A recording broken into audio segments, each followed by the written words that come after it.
Olá, meu nome é Natália Carvalho, eu sou psicóloga e eu ajudo pessoas a encontrarem alívio da ansiedade, manejando sentimentos de culpa, vergonha e autocrítica.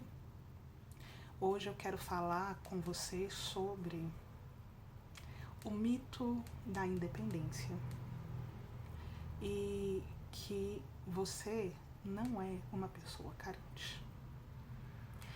O que eu quero dizer com isso? Vamos por parte, que a gente tem um tempinho aí para conseguir aprofundar nesse tema.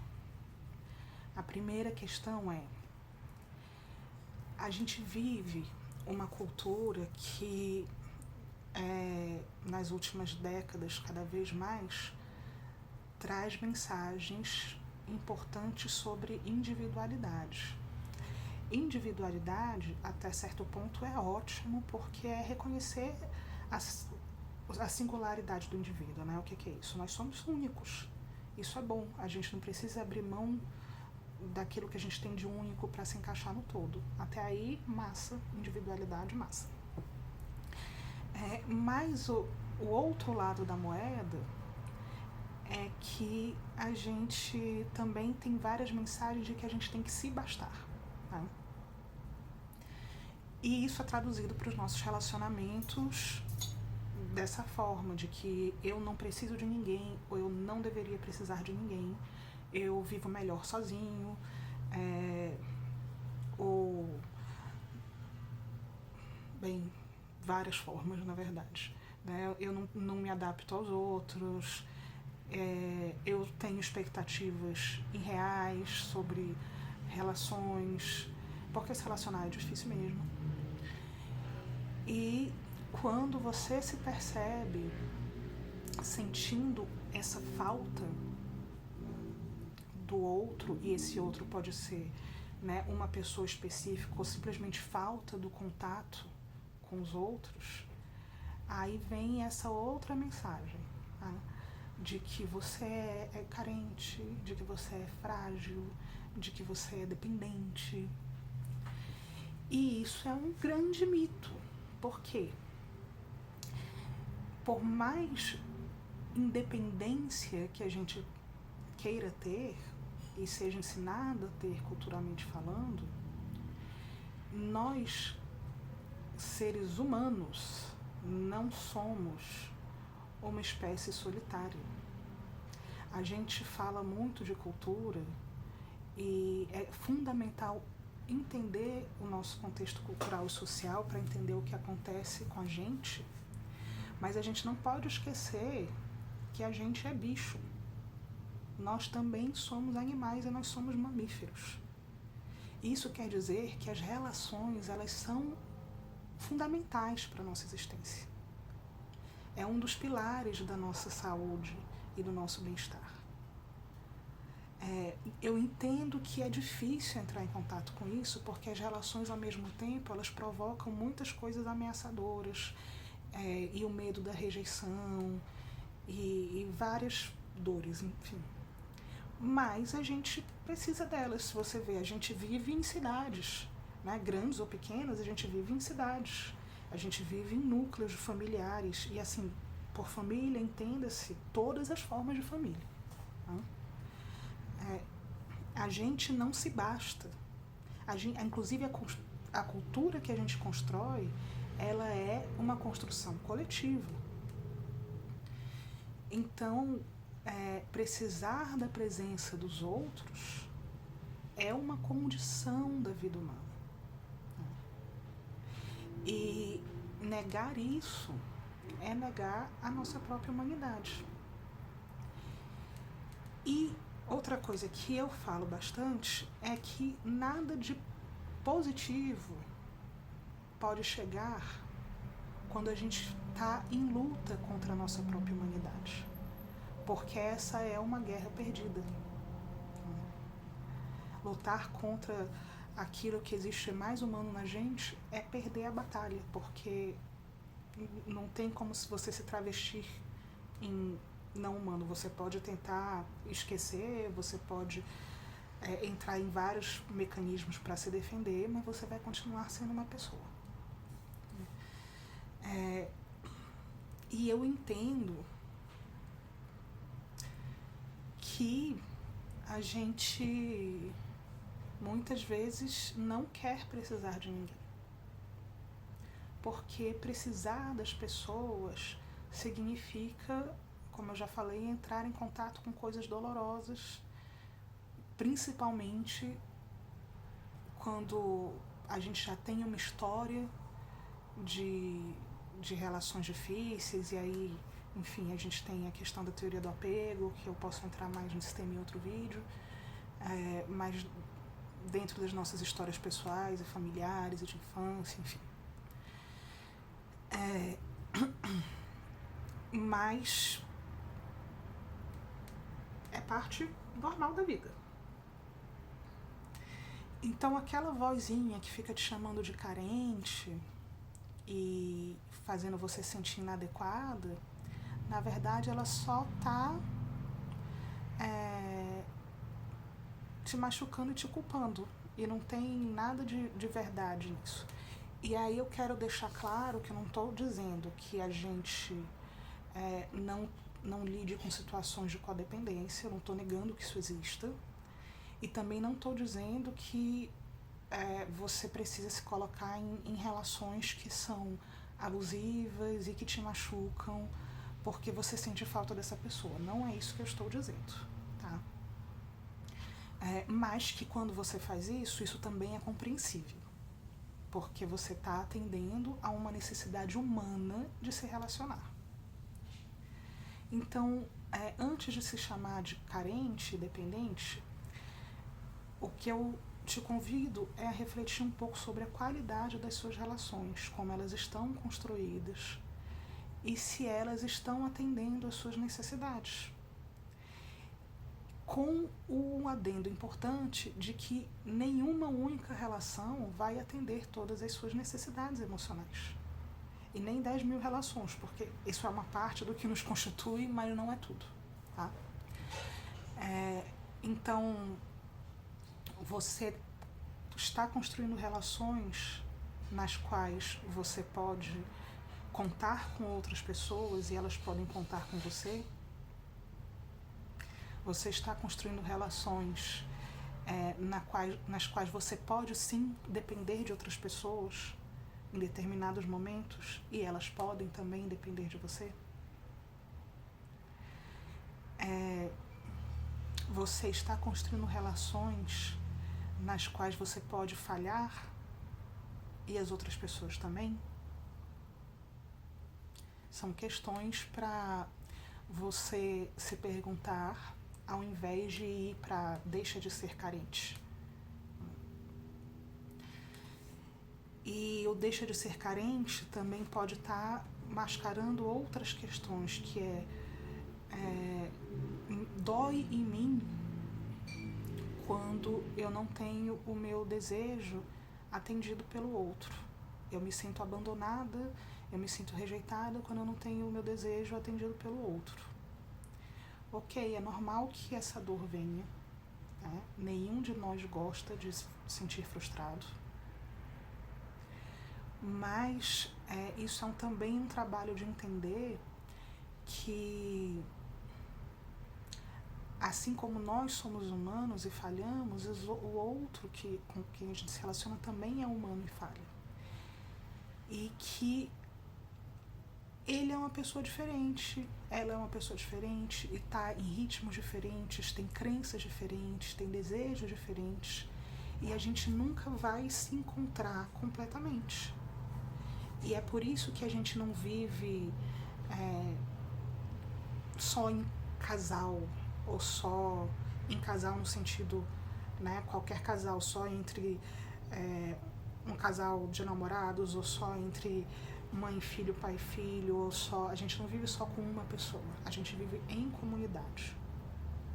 Porque a nossa necessidade de estar junto, ela pode ser vivida e validada com diferentes pessoas em diferentes contextos.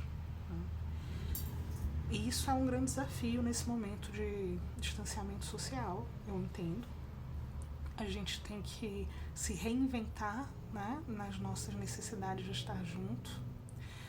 mas pelo menos legitima essa necessidade, né? Legitima reconhecendo que ela acontece e que ela é algo justo e de valor. E o que mais eu tenho para falar sobre isso?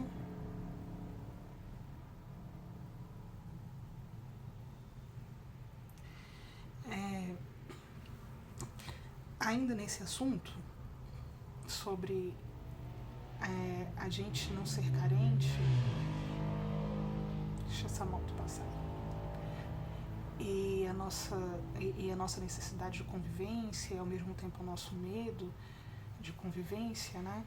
Você também insistir em que a sua necessidade de estar junto, ela é uma condição errada, quase como se fosse um distúrbio, né? Necessariamente uma codependência, enfim. E negar a sua humanidade desse jeito é uma forma, muitas vezes, da gente se proteger desse processo de rejeição. E a rejeição dói mesmo, tá? Quando eu falei de estresse no outro vídeo, por exemplo, do sistema de alerta, a rejeição, ela é sentida como um perigo real. E aí vamos lá voltar no nosso ser humano das cavernas, para você entender por que as relações elas são tão importantes para a gente, né, para a nossa espécie. A gente só sobrevive junto. Então, você tá lá na sua vida paleolítica e você sai para caçar ou para coletar alimentos.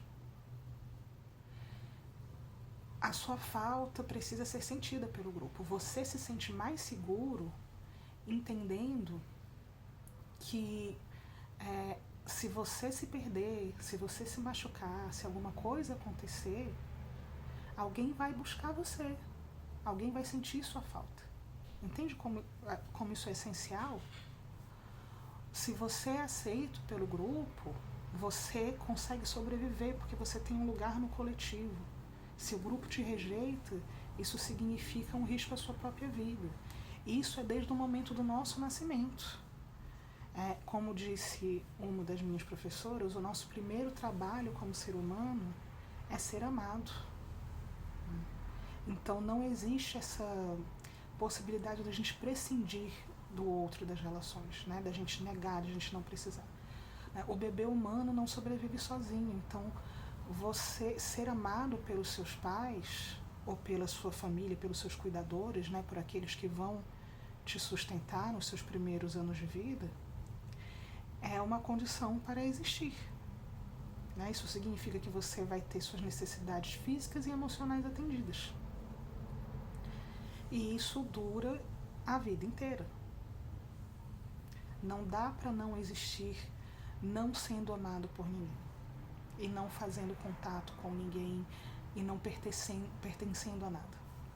Então, mesmo que hoje você entenda que você consegue ter os recursos que você precisa sem necessariamente as pessoas gostarem de você, que você não precisa da aprovação dos outros para fazer determinadas coisas, ainda assim você se preocupa com o que os outros pensam de você e você quer ser amado, e isso é real e tá tudo bem, né? Porque você é uma pessoa humana.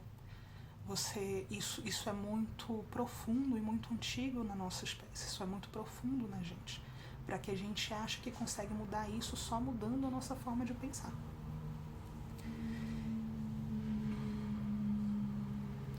Tem uma palestra que o Jinpa é o tradutor oficial do Dalai Lama nos Estados Unidos. Tem uma palestra que ele deu via Zoom em 2020, e eu assisti, e ele citou um estudo de Harvard dizendo que, enfim, eles fizeram um estudo longitudinal, quer dizer, um estudo a longo prazo, para estudar sobre longevidade, sobre as pessoas que vivem mais tempo. E aí, uma das surpresas desse estudo foi descobrir que as pessoas que vivem mais tempo não são aquelas que têm um estilo de vida que a gente considera mais saudável, entre aspas, mas são aquelas que têm relações mais significativas. Isso define quem vai viver mais.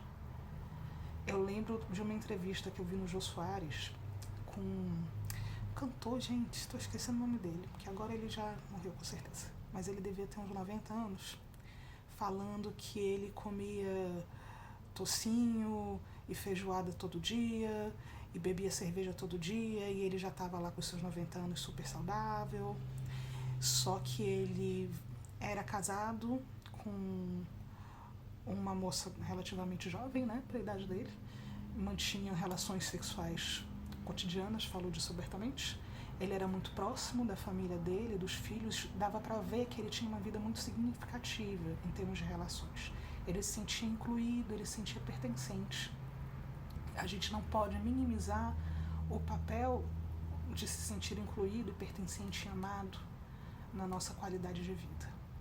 Isso não significa que a gente pode exigir amor de ninguém, porque amor não é algo que se exige. Mas significa sim que a gente precisa olhar para isso e desenvolver estratégias para que a gente viva isso de uma forma boa e saudável, em que a gente consiga sim se sentir participante e pertencente, né, da nossa comunidade e da vida dos outros. E isso ajuda a gente a reduzir a ansiedade e a se regular emocionalmente, ok? Por isso é tão importante. E se o risco de ser rejeitado dói, né, a alternativa a correr esse risco, que é o isolamento emocional, ele não só dói como ele mata, no sentido de que ele é um risco de vida mesmo pra gente, ele é percebido como um risco. E ele é vivido, desculpa, ele é vivido como um risco tanto que é possível reduzir a nossa longevidade, o nosso tempo de vida. Deixa eu olhar mais aqui na minha colinha. Aí você pode estar pensando que agora eu estou ferrada, porque eu sou uma pessoa impossível de ser amada. Eu sei que algumas de vocês estão pensando isso, porque eu já pensei isso de mim várias vezes, e porque eu convivo com pessoas e atendo pessoas que se sentem assim. Não?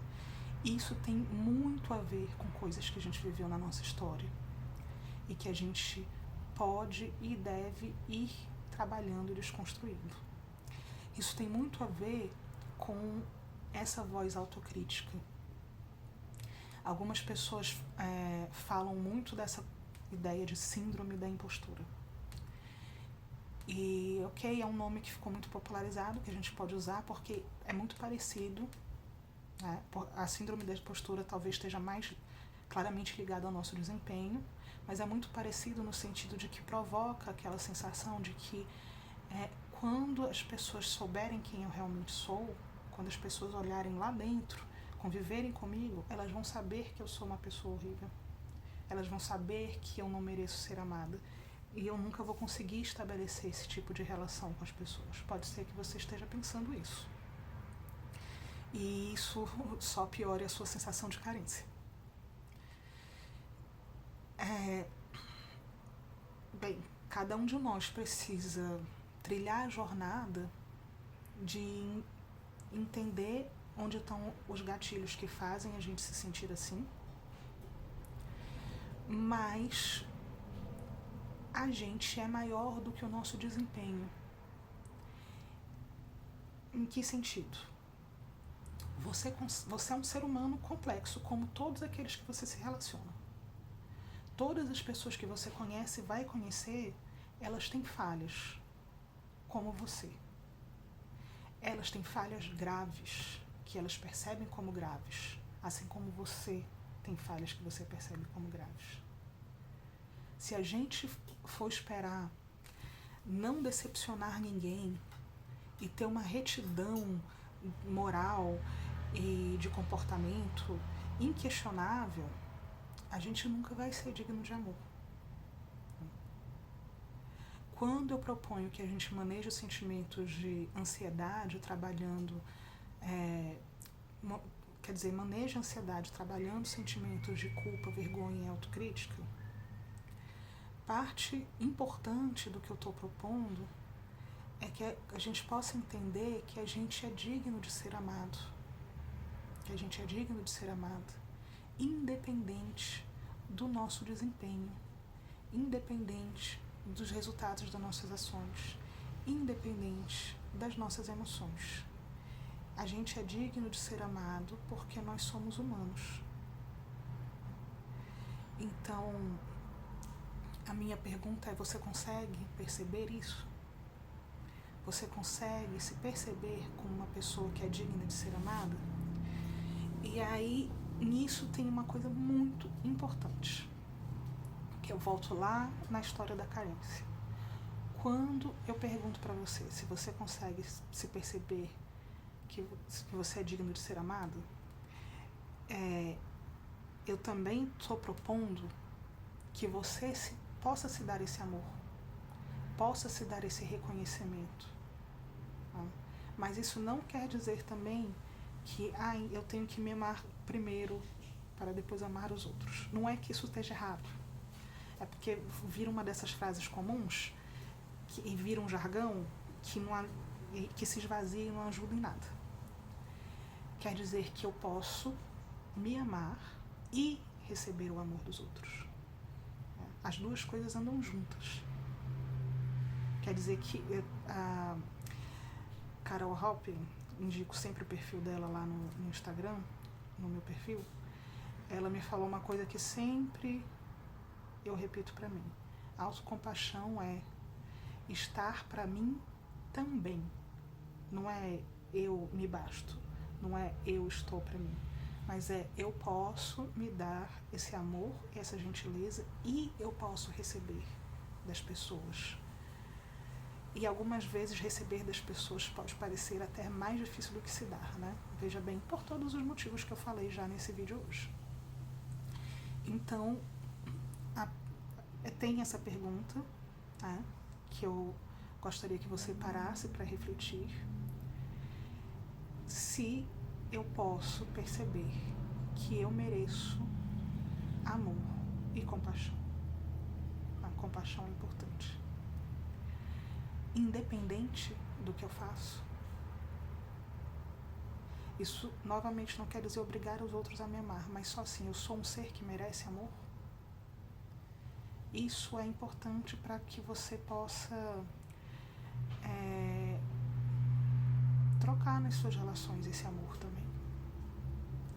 E se a resposta for não, porque para você ser bem sincero, bem sincera ali, várias vezes a resposta dessa pergunta, se eu fosse bem sincera, a minha resposta para essa pergunta era não. Não consigo perceber. Né?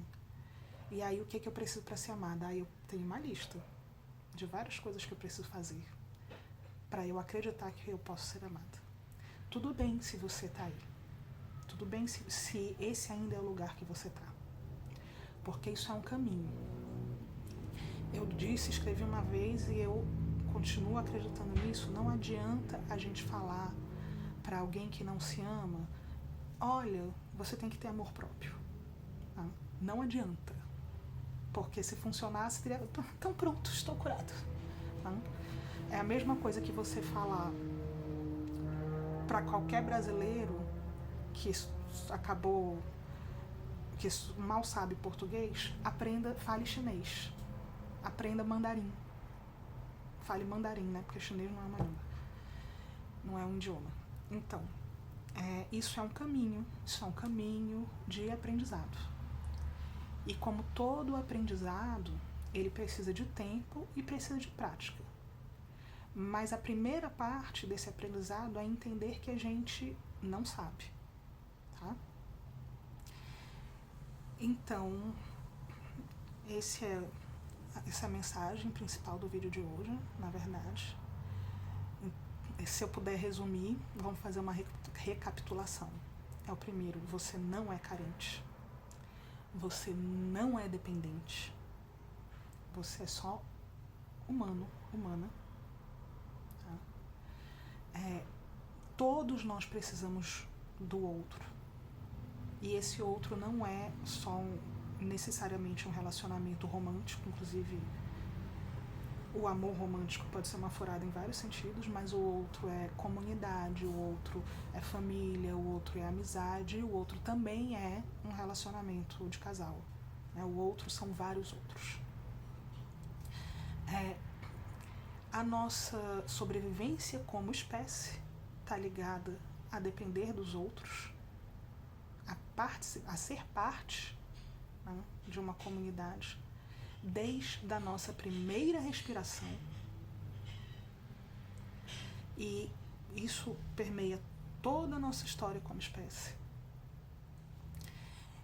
E, por fim, a última coisa é: se você sente que é impossível que os outros te amem, isso também é uma sensação comum. Se você sente que você não merece amor, isso é uma sensação comum. E que precisa ser... que você precisa poder olhar para isso com clareza. E que você pode se amar ao mesmo tempo em que recebe amor dos outros. E que isso é um aprendizado com o qual eu quero poder te ajudar. Ok? Obrigada por acompanhar até aqui. Assina aí o canal, não sei onde vai passar esse vídeo, porque eu não trabalho com essa parte, sou péssima com isso. Me adiciona no Face, me segue no Instagram, que a gente vai falar sempre cada vez mais sobre isso, tá bom? Um beijo.